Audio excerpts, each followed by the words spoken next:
एक छोटे से गांव में एक किसान नामक रामू अपनी पत्नी सीता के साथ रहता था। रामू बहुत मेहनती और ईमानदार था, लेकिन उसकी आर्थिक स्थिति ठीक नहीं थी। उसके पास अपनी खेती के लिए सिर्फ थोड़ी सी जमीन थी और वह उसी से अपनी और अपनी पत्नी की जिंदगी चला रहा था। बावजूद इसके वह हमेशा दूसरों की मदद करने का अवसर ढूंढता था। गांव के अन्य लोग उसे एक अच्छे इंसान के रूप में जानते थे और उसके पास कोई भी समस्या लेकर जाता वह कभी भी मदद करने से पीछे नहीं हटता। वह अपने आसपास के लोगों के लिए एक आदर्श था। लेकिन एक दिन एक घटना ने उसकी जिंदगी को पूरी तरह से बदल दिया। एक दिन गांव में एक व्यापारी आया। वह अपने बैलगाड़ी में सामान लेकर आया था और रास्ते में उसकी गाड़ी की पहिया की धरी टूट गई।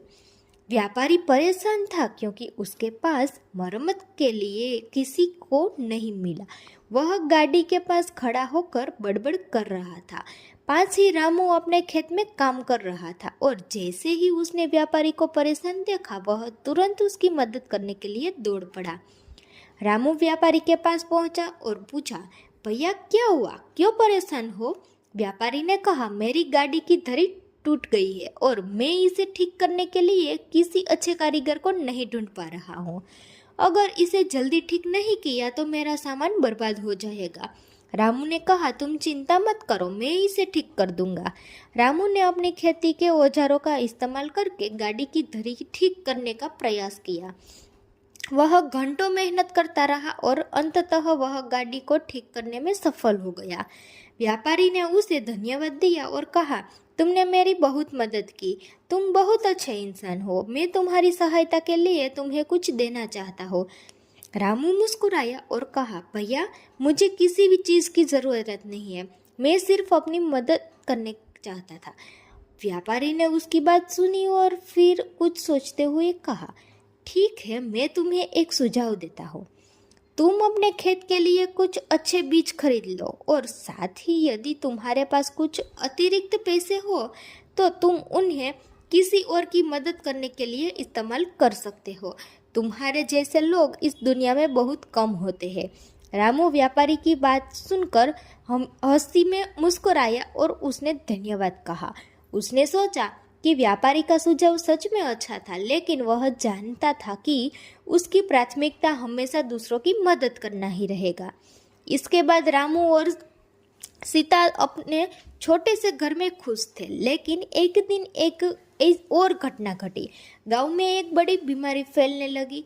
कई लोग बुखार और सर्दी की वजह से परेशान हो रहे थे। गांव के डाकघर में कोई डॉक्टर नहीं था और लोग इलाज के लिए दूर दराज के शहरों में जाने की सोच रहे थे। लेकिन रामू ने यह निर्णय लिया कि वह इस समस्या का समाधान खुद निकालेगा। रामू ने अपनी पत्नी से कहा, सीता, हमें गांव वालों की मदद करनी होगी, हमें इनका इलाज करने के लिए कुछ औषधियाँ तैयार करनी होगी। सीता ने कहा, तुम ठीक कहते हो रामू, हम इस संकट में अपने गांव वालों का साथ देंगे। रामू और सीता ने मिलकर गांव में उगने वाली औषधियाँ इकट्ठी की।